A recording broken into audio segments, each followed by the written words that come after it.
And all of us know today that the international media says that the Islamic madrasas should be banned. Why? Because they produce human beings who cause terror, who disrupt the peace of this world. Alhamdulillah, I know thousands of people, human beings, who have passed from Islamic madrasas. I don't know a single who encourages and propagates the disruption of peace. That does not mean that there will not be any Muslims who have passed from madrasa who may be propagating wrong things. There may be a few.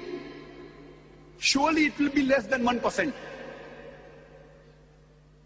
But the media portrays these Muslims as though they are exemplary Muslims, and as though a person who passes from madrasa is an exemplary student who disrupts peace in this world. History tells us today that the human being that has killed the maximum number of human beings in this world, who is he? Who is the man who has killed the maximum human beings in this world? Who is that person? Who is he? Hitler. You don't get an award for that. It is common knowledge. Hitler. Which madrasa did Hitler pass from? From which madrasa did Hitler graduate?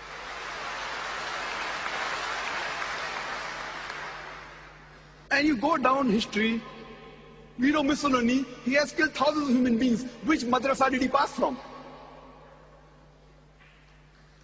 We know today that the mafia, the top drug dealers in the world, which madrasa did they pass from? You take a list of all the top criminals in the world, not what the media portrays. Actually, if you have proof, what they've done is wrong. I'm not bothered what the media portrays, who is terrorist number one, etc., without any proof. But those who have been imprisoned, those who have been proved to be causing disharmony in this world, if you check the background, you will not even find 1%, 0.1% of them who have passed from madrasa. They have passed from these universities, the one that even I have passed from. Fortunately, unfortunately, even I have passed from the normal formal education system. I passed from Bombay. After doing my schooling, I passed from medical college. Same, like a normal doctor. So this is how the media picks up black sheep of the community and portray as though they're exemplary Muslims. If a person wants to judge Islam, he should not judge Islam based on what individual Muslims do or what the Muslim society does. If you want to judge about the religion of Islam, you have to judge according to the authentic sources. And the authentic sources of Islam are the glorious Quran and the authentic Sahih Hadith of the last and final Prophet Muhammad, peace be upon him. And I challenge anyone, any human being, to point out a single teaching from the Quran or the Sahih Hadith which is against humanity as a whole. Imagine you want to test how good a car is. And the latest car in the market, Mercedes 600 SEL, has been launched. And a person who does not know how to drive the car, he sits behind the steering wheel and he bangs up the car. Who will you blame? The car or the driver? Who will you blame, the car or the driver? But naturally the driver. If the driver does not know how to drive the car and he bangs up the car, you will not blame the car. If you want to judge how good the car is, you will have to look at the specifications of the car. What is its pickup? What are the safety measures?